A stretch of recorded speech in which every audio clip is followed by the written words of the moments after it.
அவளை விடுறாப்பா, அவன் காதை விடுடா. அம்மா எல்லாம் உன்னால என்னது உன்னை புரிஞ்சிக்கவே முடியல.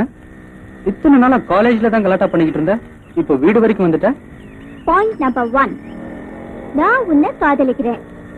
பாயிண்ட் நம்பர் 2, நீ என்ன காதலிச்சாலும் காதலிக்காத மாதிரி நடிக்கிற.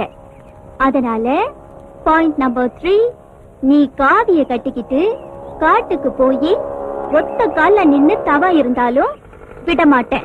நான் மோகினியா வந்து உன் தவத்தை கலைச்சிருவேன். அம்மா தாயே, வக்கீல் தங்கச்சிங்கிறத பாயிண்டோட ப்ரூவ் பண்றியா? அது இருக்கட்டும், நான் உன் பின்னாடி சுத்தி சுத்தி வரேன், இருந்தாலும் நீ என்ன ஏத்துக்க மாட்டேங்கிற. இதுக்கு ஈபிகோ படி என்ன தண்டனை தெரியுமா?